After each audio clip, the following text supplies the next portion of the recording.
नमस्कार दोस्तों, स्वागत है आपका हरीश एकेडमी में। मैं हूं हरीश और आज मैं आप लोगों को एमएस एक्सेल के बारे में बताऊंगा। एमएस एक्सेल क्या होता है, इसमें कैसे वर्क किया जाता है। इसमें मैं एमएस एक्सेल का 2003 वर्जन लिया है। मैं आपको 2007 वाला वर्जन भी बता सकता था, लेकिन ये वीडियो एमएस एक्सेल का जो है एग्ज़ाम ओरिएंटेड है। एग्ज़ाम को ध्यान में रख करके बना रहा हूँ, यानी एग्ज़ाम में क्या क्या एमएस एक्सेल से पूछा जा सकता है उस पर ये वीडियो बना रहा हूँ। यदि आप ऑफिस वर्क के लिए देखना चाहते हैं तो उसके लिए भी इम्पोर्टेंट है, लेकिन ज़्यादा इम्पोर्टेंट है ये एग्ज़ाम ओरिएंटेड। ऑफिस के लिए मैं 2007 में भी प्रैक्टिकली तौर पे बताऊंगा आपको, लेकिन मैं अभी 2003 का इसलिए यूज कर रहा हूँ क्योंकि इसमें मीनू रहती हैं और वो यही पूछता है कि यदि फंक्शन यूज करना है तो किस मीनू में होते हैं, चार्ट यूज करना है तो किस मीनू में होते हैं। तो ये, और जैसे सॉर्ट करना है तो वो सॉर्ट या फिल्टर किस मीनू में होते हैं। तो वो जो मीनू होते हैं वो हमें पता नहीं चल पाते कि वो किस मीनू में है, क्योंकि 2007 में हमें मीनू की लिस्ट शो नहीं होती, इसलिए हम उसके क्वेश्चन गलत कराते हैं। तो आइए शुरू करते हैं एमएस एक्सेल में। तो जैसा कि आप जानते हैं एमएस एक्सेल एमएस ऑफिस का ही क्या है, एक मेंबर है। यानी इसको एमएस माइक्रोसॉफ्ट ने डेवलप किया था। पूरे ऑफिस को, माइक्रोसॉफ्ट ऑफिस को एमएस माइक्रोसॉफ्ट कंपनी ने डेवलप किया था और इसी का ही एक मेंबर है। यानी word, excel, power point, access, ये सब क्या है, माइक्रोसॉफ्ट ऑफिस के मेंबर हैं। ओके, तो इसको स्टार्ट कैसे कहते हैं आपको सभी को पता होगा। स्टार्ट पर जाते हैं, प्रोग्राम पर जाते हैं और माइक्रोसॉफ्ट ऑफिस में जाते हैं और एमएस एक्सेल पर क्लिक करते हैं तो ये ओपन हो जाता है। तो ये स्टार्ट करने की प्रोसेस है। जैसे ही हम इसको स्टार्ट करते हैं तो हमारे सामने ये विंडो शो हो जाती है। तो इसके बेसिक्स परिचय के बारे में अभी हम बात करते हैं। सबसे पहले हम देखते हैं इसका जो सबसे ऊपर की जो बार है इसको बोलते हैं टाइटल बार। टाइटल बार क्यों बोलते हैं, पिछले वर्ड को जब मैंने पढ़ाया था उसमें इस पर बहुत अच्छे तरीके से बताया था कि टाइटल बार क्यों बोलते हैं। क्योंकि इसमें क्या होता है, जो टाइटल बार चाहे इस प्रोग्राम की हो या किसी भी प्रोग्राम की हो, उसमें उसका टाइटल रहता है। जो प्रोग्राम हम चला रहे हैं उसका टाइटल रहता है। यानी माइक्रोसॉफ्ट एक्सेल चला रहे हैं तो यहाँ पर माइक्रोसॉफ्ट एक्सेल लिखा हुआ है और यहाँ बुक 1 लिखा है। मतलब अभी इस फाइल को मैंने किसी भी नाम से सेव नहीं किया है। यदि मैं इसको सेव कर दूँ फाइल पर जा करके, यदि मैं इसको क्या कर दूँ, सेव कर दूँ, यहाँ पर मैंने दे दिए राज और सेव, तो यहाँ देखिए राज.xls हो गया। मतलब ये फाइल एक्सेल के राज के नाम से सेव हो गई और एक्सेल का जो एक्सटेंशन होता है वो होता है एक्सएलएस। और चूँकि ये 2003 का इसलिए इसमें एक्सएलएस, और अगर 2007 का है तो एक्सएलएस एक्स हो जाता है उसका एक्सटेंशन। ओके, तो आपको याद रखना है कि एक्सेल का जो एक्सटेंशन है वो एक्सएलएस है। ओके, इसके बाद अगली बात करते हैं। तो यहाँ पर 3 बटनें होती हैं, इनके बारे में भी बहुत डिटेल से बता चुका है। इसको मिनिमाइज बोलते हैं, इसको छुपाने के लिए काम करते हैं, यानी यहाँ टास्क बार में छुप जाती है। ये मैक्सिमाइज और रीस्टोर है, यानी यदि मैक्सिमाइज यानी बड़ी अवस्था पे ले जाने के लिए और रीस्टोर मतलब छोटी अवस्था में ले जाने के लिए। तो रीस्टोर एक ऑप्शन है, एक बहुत ही इंपॉर्टेंट क्वेश्चन था जो कि एग्जाम में आ चुका है कि विंडो को रीसाइज किस अवस्था में किया जा सकता है। यानी देखिए, इसको ड्रैग एंड ड्रॉप करके रिसाइज किया जा सकता है। वो किस अवस्था में किया जा सकता है, ये कौन सी अवस्था है, या आपकी वो रीस्टोर अवस्था है। तो रीस्टोर अवस्था में रिसाइज किया जा सकता है। यदि मैक्सिमाइज आपने कर दिए तो आप इसको रिसाइज नहीं कर सकते। तो ये सबसे इंपॉर्टेंट होता है। इसके बाद लास्ट बटन होती है क्लोज, तो इससे किसी प्रोग्राम को क्लोज किया जा सकता है। ओके, तो ये होता है टाइटल बार का परिचय। इसके बाद आते हैं मीनू बार। अगली बार जो होती है वो होती है मीनू बार। इसमें 9 मीनू होते हैं। यहाँ पर सिर्फ एक मीनू चेंज होता है, उसमें होता है टेबल और इसमें आ जाता है डाटा। बाकी सब वही मीनू होते हैं। इसके एक एक मीनू करके मैं आपको बताऊंगा। इसके बाद यहाँ पर है स्टैंडर्ड टूल बार। क्यों बोलते हैं, मैंने बताया था, क्योंकि इसमें क्या होता है, स्टैंडर्ड आइटम होते हैं। कुछ भी काम करने के लिए हमें स्टैंडर्ड प्रोवाइड करते हैं। जैसे कि मान लीजिए हमें कट करना है तो डायरेक्ट हमें एडिट पे जाके कट नहीं करना पड़ेगा, यहीं से हम कट कर सकते हैं सेलेक्ट करके किसी मैटर को।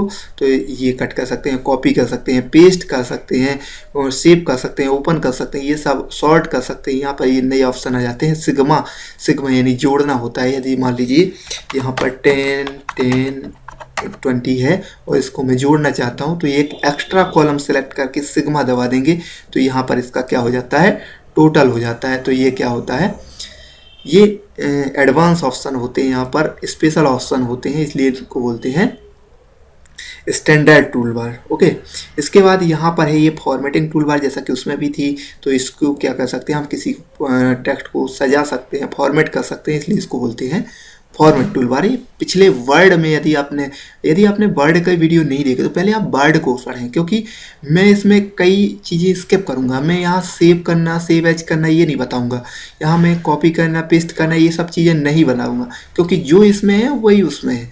तो आप पहले यदि आपने MS वर्ड के वीडियो को नहीं देखा तो आप पहले इसको स्किप करें और MS वर्ड का पहला वीडियो देखें, दूसरा वीडियो देखिए, चौथा और पाँचवा। इसके बाद ही आपको इसमें बहुत कुछ समझ में आएगा। यदि आप डायरेक्टली इस वीडियो को देख रहे हैं तो बहुत कम समझ में आएगा, इसलिए पहले उसको स्टार्ट करें। ओके, तो आइए स्टार्ट करते हैं आगे।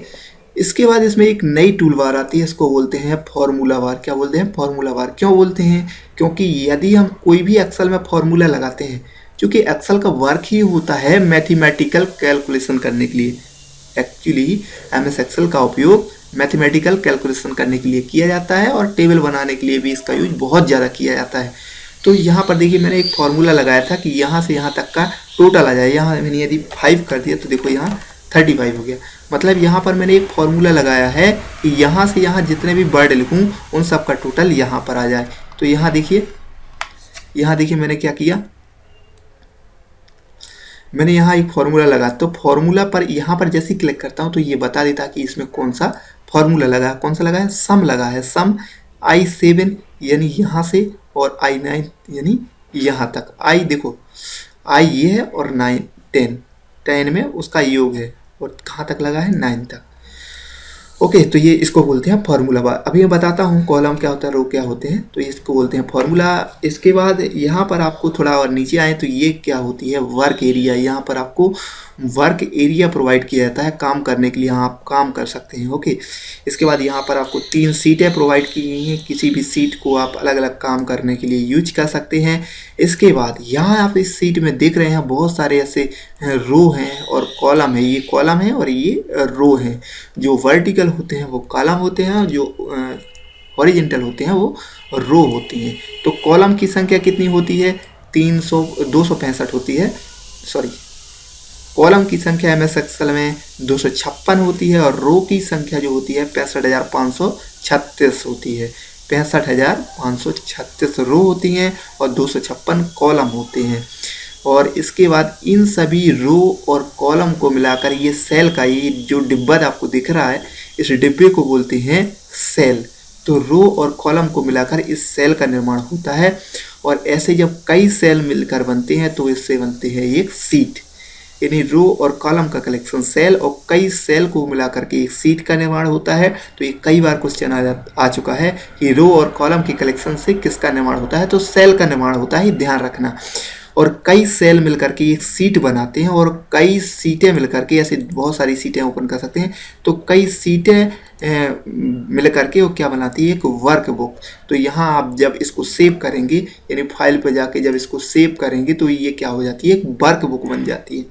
ओके, तो और हम इसमें कितनी सीटें ओपन कर सकते हैं? 255 या 256, कंफर्म कर लेना, 256 शायद इसमें एक्सेल की सीटें आप ओपन कर सकते हैं। और इसका जो रीनेम, यहाँ आप रीनेम जब करेंगे तो यहाँ आप 32 कैरेक्टर तक ले सकते हैं। ओके, तो ये MS एक्सेल का थोड़ा सा यहाँ वर्क एरिया का परिचय। इसके बाद यहाँ पर आपको 2 स्क्रॉल बार लगी हुई हैं। यहाँ पर इसको बोलते हैं वर्टिकल स्क्रॉल, इसको बोलते हैं हॉरिजॉन्टल स्क्रॉल। इसको आगे पीछे या दाएं बाएं करके, ऊपर नीचे करके देख सकते हैं मैटर को। ओके, इसके बाद आते हैं यहाँ पर स्टेटस बार है, जैसा कि पिछली वीडियो में भी बताया। और ये होता है इसमें फॉर्मूला बार में, चूंकि 2 पार्ट होते हैं। यहाँ पर फॉर्मूला शो होता है और ये होता है यहाँ पर नेम बॉक्स। नेम बॉक्स का मतलब किसी भी, जैसे यहाँ पर जाते हैं तो यहाँ का क्या नाम है? I9।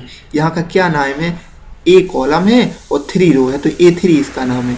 ये इसके पॉइंटर की पोजीशन बताता है नेम बॉक्स में। जैसे ये कहाँ पर है? G, तो G3, तो G क्या है? कॉलम है और 3 क्या है? रो है। तो ये इसकी एक पोजीशन बनाता है। तो ये MS एक्सेल का थोड़ा सा परिचय है। अब हम स्टार्ट करते हैं इसका कैलकुलेशंस। MS एक्सेल में एक चीज़ मैं आपको बता दूं कि आप यहाँ पर कोई भी मैथमेटिकल कैलकुलेशन कर सकते हैं। कैसे? सपोज दैट आपके पास यहाँ आपने 10, ये बहुत सारे कोई भी अंक लिख दिया आपने यहाँ पर, ये कोई भी अंक लिख दिया मैंने, ठीक है, ये मैंने अंक लिख दिए। इसके बाद यहाँ पर मैंने दूसरी कॉलम में भी कुछ अंक लिख दिए। ओके, ये मैंने दूसरे कॉलम में, ये 2 कॉलम में अंक लिख दिए। अब मुझे मान लीजिए इसको और इसको जोड़ना है, तो क्या करूँगा? एक्सेल में जैसा कि मैंने बताया कि कोई भी काम करना है तो सबसे पहले किस साइन का उपयोग किया जाता है? इक्वल का। ये आप कभी मत भूलिएगा, एग्जाम में कई बार आ चुका है कि एक्सेल में किसी भी मैथमेटिकल कैलकुलेशंस को स्टार्ट करने के लिए किस साइन का उपयोग किया जाता है या किस बटन का उपयोग किया जाता है, तो वो है इक्वल साइन का। और ये इक्वल साइन को क्लिक करने के बाद हमें किसका टोटल करना है, तो उस पर हम क्लिक कर देंगे तो उसका एड्रेस आ जाएगा, यानी D3 का, तो D कॉलम और 3 रो का, और प्लस लगा देंगे। क्या करना है? एडिशन करना है तो प्लस, माइनस करना है तो माइनस, मल्टी करना है तो स्टार, और यदि भाग देना है तो डिवीजन यानी स्लैश। इसके बाद किसको ऐड करना है? इसको, तो उस पर क्लिक कर देंगे और इंटर कर देंगे। तो देखो 12 और 78 और 12, ये सब होकर 90। अब हमने एक में सिर्फ टोटल करना है। इसके बाद यहाँ पर जैसे ही जाएंगे इस साइन पर, तो देखो हमारा प्लस साइन परिवर्तित हो जाता है। तो जैसे ही हमारा साइन परिवर्तित होता है, पॉइंटर का साइन परिवर्तित होता है, चिन्ह परिवर्तित होता है, वैसे ही हम माउस के बटन को दबाकर इसको खींच देते हैं, तो उसका टोटल यानी 12 और 45 57, 24 और 12 36, 56 और 12 68, ये ऑटोमेटिक टोटल हो जाता है। जैसे मैं यहाँ पर करूँ 45 तो ऑटोमेटिक 57, तो यहाँ पे यदि मैं चेंज करूँ तो ये ऑटोमेटिक यहाँ पर चेंज हो जाएगा। यानी अगर मैं इस वैल्यू को परिवर्तित करता हूँ तो वो यहाँ ऑटोमेटिक परिवर्तित हो जाएगा। क्यों हो रहा है ऐसा, मैं आपको बता दूँ। अगर आप सपोज दैट यहाँ पर लिख दें इक्वल और लिख दूँ 10 + 10, तो ये 20 ही होगा। अब ये परिवर्तित नहीं हो सकता, क्यों? या मैं ऐसा करूँ, यहाँ मैंने क्या किया 10 और यहाँ पर कर दिया 12, मुझे यहाँ पर टोटल करना है तो क्या करूँ? बराबर और 10 और प्लस 12, तो ये 22 हो गया। अब यहाँ पे मैं अगर वैल्यू चेंज करूँ तो ये परिवर्तित नहीं होगा। क्यों? क्योंकि मैंने यहाँ पर क्या लिखा है, 10 और 12 को ऐड करो, ना कि मैंने यहाँ पर इसका एड्रेस दिया है। यहाँ पर मैं क्या कर रहा हूँ, यहाँ पर पहले समझे। यहाँ पर मैंने क्या किया है कि D3 यानी इस सेल में, इसको क्या बोलेंगे? सेल। तो D3 सेल में जो भी लिखा जाए वो E3, यहाँ पर D3 में जो लिखा जाए प्लस E3 में जो लिखा जाए, उन दोनों को यहाँ पर जोड़ दो, चाहे वो संख्या कुछ भी हो। मैं यहाँ पर यदि चेंज करूँ 12 तो वो ऑटोमेटिक टोटल हो जाएगा 24। ऐसा इसीलिए हो रहा है क्योंकि मैंने ये नहीं बताया कि मुझे 12 और 12 का टोटल करना है। मैंने उसको ये बताया है कि D3 में जो लिखा जाए उसको ऐड कर दो और E3 में जो लिखा है उसको ऐड कर दो। ओके, तो इस प्रकार से यहाँ ऐड होता है। यहाँ क्या हुआ, यहाँ मैंने ये बताया है कि 10 और 12 को ऐड कर दो। क्या किया है? ये 10 और 12 को ऐड कर दो। अब यहाँ वो तो केवल 10 और 12 को ऐड करेगा, वो ये थोड़ी समझता कि आपने यहाँ कितना लिखा है। यदि मैं यहाँ एड्रेस दे दूँ, 10 की जगह क्या दे दूँ? एड्रेस दे दूँ कि यहाँ जो लिखा जाए वो और यहाँ जो लिखा जाए वो, और एंटर। तो अब मैं यहाँ सपोज दैट चेंज करूँगा तो ये चेंज होगा। तो इस प्रकार से एक्सेल में यदि आपको कोई भी काम करना है तो वहाँ पर अंक ना दें, वहाँ पर क्या दें? उसका एड्रेस दें कि इस कॉलम को या इस रो को और इस सेल को ऐड करें। तो इससे बाद में सपोज दैट आप कभी भी यहाँ की वैल्यू चेंज करते हैं तो आपका फॉर्मूला ऑटोमेटिक काम करेगा और यहाँ पर उसकी वैल्यू आपको इसके अकॉर्डिंग मिलेगी। ओके, तो ये पहला नियम ऐड करने का। तो ऐड ऐसे करते हैं। इसके बाद अगर आपको माइनस करना है तो कैसे करेंगे? वही इक्वल साइन लगाएंगे। आपको इसमें से इसको माइनस करना, तो इस पर क्लिक कर दिए तो इसका एड्रेस आ गया D3। आप D3 भी लिख सकते हैं, D और 3, तो D3 लिख दिया, माइनस लगा दिया और इस यहाँ पर क्या लिखेंगे आप? E3। तो आप यहाँ डायरेक्ट क्लिक भी कर सकते हैं। E3 ऑटोमेटिक उसका एड्रेस आ गया, एंटर। तो 12 में से 12 गया 0। अब सबको नहीं करेंगे हम, यहाँ पर ये जाएंगे, पॉइंटर का चिन्ह जब थोड़ा सा चेंज हो जाए तो इसको खींच देंगे, जा जाएगा। तो ये ऑटोमेटिक आंसर आ गया। यहाँ पर आप जैसे चेंज करेंगे तो दोनों जगह की वैल्यू चेंज होंगी। ओके, तो ये मैंने किया है माइनस। तो इस प्रकार से आप कर सकते हैं। ओके, ये माइनस हो गया, अब ऐड हो गया, माइनस हो गया, अब मल्टी यानी गुणा कैसे करते हैं। तो गुणा के लिए क्या करेंगे, मल्टी डिवीजन के लिए यहाँ इक्वल साइन लगाएंगे इसको, और मल्टी के लिए स्टार यूज करते हैं, ध्यान रखना, और इसको क्लिक कर दिया, मतलब उसका एड डिसाइड हो, D3 और E3 को इंटू कर दो, तो ये हो गया मल्टी, और इसको वैसे ही खींच देंगे तो ये देखो इसका 12 का 144, 50 का 45 में इतना, 45 का 12 में इतना, और 8 का 1 में 8। तो ये यदि हम चेंज करेंगे तो जैसा कि मैंने पहले ही बताया है, चेंज करेंगे तो ऑटोमेटिक चेंज होगा, यहाँ भी होगा, यहाँ भी होगा, तीनों जगह चेंज। तो आपका आ गया होगा समझ में, मल्टी, ऐड, माइनस और मल्टी।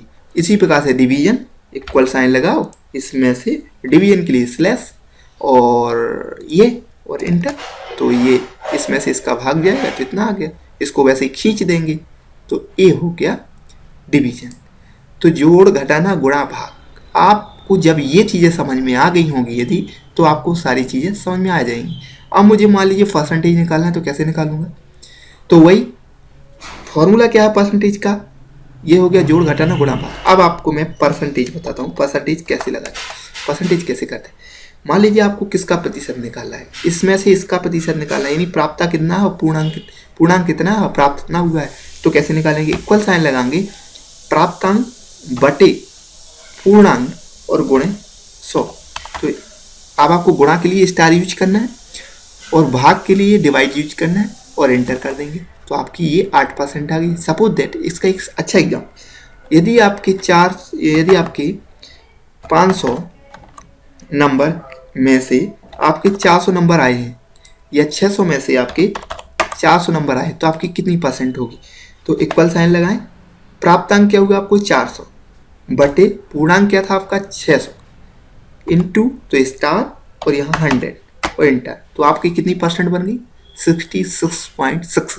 बस, और आपकी 600 में से 600 नंबर आ जाए तो 100% बच जाएगी। यदि आपके 300 आ जाए तो 50% बन जाएगी। तो ये इस प्रकार से निकालते हैं। यदि आप चाहते हैं कि साइन भी आ जाए, सिंबल भी आए, तो सिंबल के लिए आपको इसको सिर्फ इनको हटा देना है और इंटर कर देना है, तो आपका यहाँ 0.5 है और इसके बाद यहाँ पर एक परसेंटेज है, इस पर क्लिक कर देंगे तो वो आपको परसेंटेज का साइन भी प्रदर्शित करेगा। तो परसेंटेज का मतलब ये होता है कि वो इंटू 100 कर देता है, परसेंटेज का मतलब ही होता है इंटू 100। तो इस प्रकार से अब यहाँ आप चेंज करेंगे, मान लीजिए 600 या 450, तो यहाँ पे 75%, तो वो ऑटोमेटिक चेंज होता है। तो इस प्रकार से परसेंटेज निकालते हैं, प्राप्तांक बटे पूर्णांक गुणे 100। तो ये हो गया। इसमें यदि आपने मान लीजिए ऐड कर लिया, अगर आपसे ये खींचते नहीं बन रहा है, पहले आप एक को तो ऐड कर ही लेंगे, जैसा कि मैंने अभी बताया कैसे ऐड करेंगे, वैसे ही यहाँ पे बराबर लगाएंगे और इसको प्लस इसको वो कर लेंगे। इसके बाद आपको ऐसे खींचते नहीं बन रहा तो कुछ नहीं करना, आपको सिलेक्ट यहाँ तक कर लेना है, इतना तो बन जाएगा। कंट्रोल के साथ डी दबा दें तो वो क्या होता है डाउन, अभी मैं एडिट में ये बताऊंगा आपको, जो फिल करूंगा तो ये कंट्रोल के साथ डी कर दिया तो ये फॉर्मूला सारे डी फिल हो जाते हैं। और ये एक साथ भी कर सकते हैं इकट्ठा, मान लीजिए सभी फॉर्मूला अप्लाई करना है तो ऐसे कंट्रोल के साथ डी कर दिया तो ये तत्काल 1 मिनट में पूरे ऐड हो जाएंगे। तो ये आप कर सकते हैं, यहाँ भी मैं कर दूँ वही कंट्रोल के साथ डी, तो ये सारी परसेंटेज ऑटोमेटिक निकल आएंगी।